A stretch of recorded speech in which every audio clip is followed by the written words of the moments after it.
animaux ont pourtant réussi à franchir cette barrière marine pour coloniser même les plus petits îlots.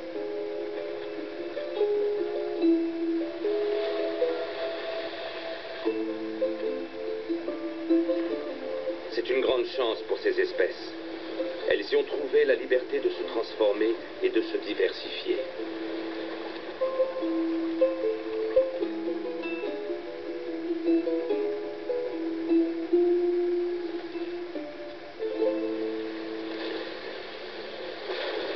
On s'attend à voir des crabes sur une plage, mais il y en a un qui n'est pas tout à fait comme les autres.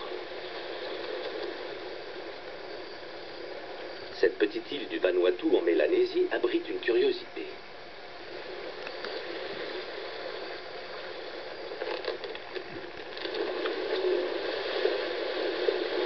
C'est le plus grand invertébré terrestre, capable de monter jusqu'à 6 mètres dans les arbres.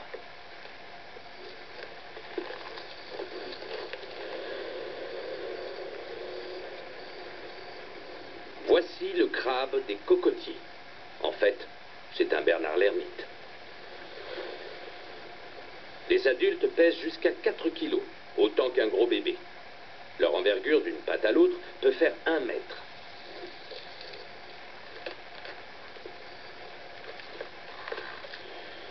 C'est la nuit que ces mastodontes s'activent le plus, quand ils se mettent en quête de nourriture.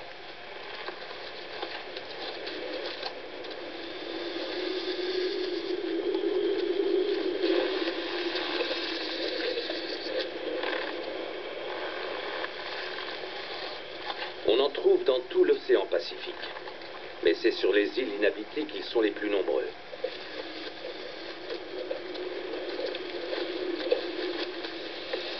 On ne sait pas pourquoi les crabes des cocotiers sont aussi gros.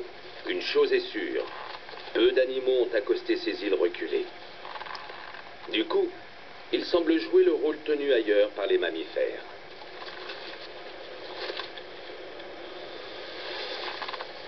L'avantage, c'est qu'ils n'ont pas à se battre pour manger. La concurrence est quasiment inexistante. De plus, leur taille leur permet de s'attaquer à un autre envahisseur qui prolifère dans le Pacifique Sud.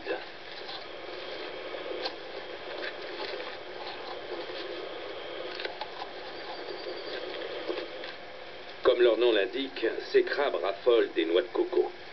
Ils sont capables de les transporter sur 5 km jusqu'à leur tanière préférée. Leur habitude d'emporter la nourriture leur a d'ailleurs valu le surnom de crabe voleur.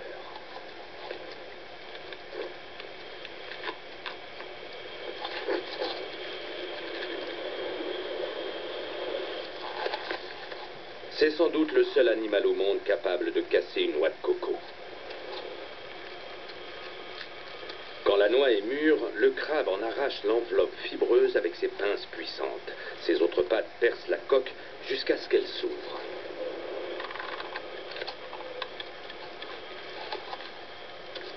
Ça peut prendre plusieurs heures, mais sa persévérance est récompensée par un repas riche en protéines. Les crabes des cocotiers sont à l'aise sur Terre. En mer, c'est une autre histoire.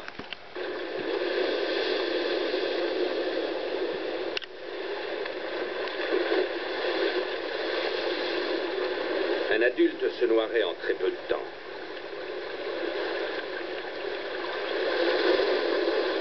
Mais alors, comment ces colosses ont-ils pu atteindre les îles les plus isolées du Pacifique Sud? Cette femelle a la réponse. Elle porte sous son abdomen plusieurs dizaines de milliers d'œufs qu'elle libérera bientôt dans l'océan.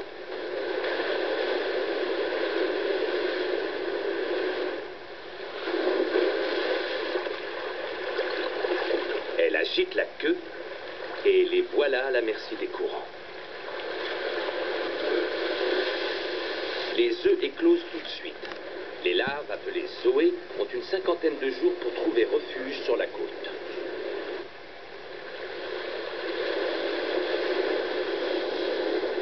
Naufragés dans cet océan immense, les premiers crabes qui ont échoué sur ces îles avaient une chance sur 1 million de toucher terre.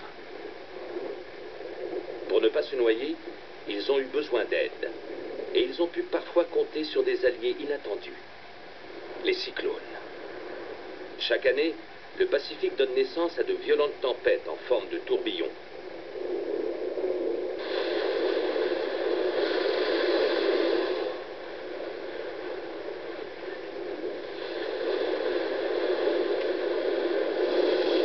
Les plus gros cyclones s'étendent sur près de 1000 km.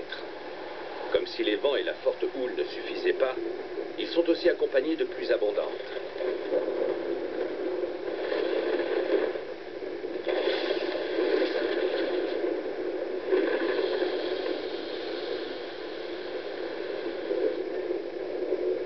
C'est l'un des phénomènes naturels les plus destructeurs. Pourtant, les cyclones ont aussi contribué à peupler des îles délaissées.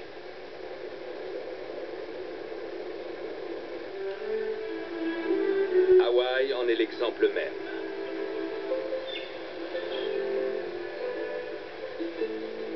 C'est l'archipel le plus isolé du globe. Il est à 4000 km du continent américain.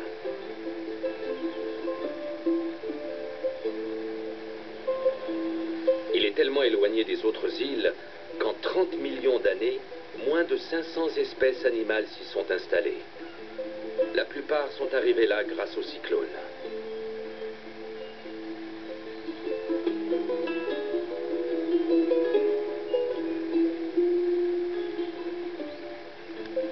Imaginez être emporté par le vent, survoler l'océan et atterrir à Hawaï sain et sauf.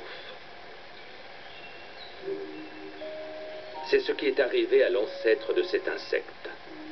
C'est une drosophile, une mouche à fruits, mais elle n'a rien de banal.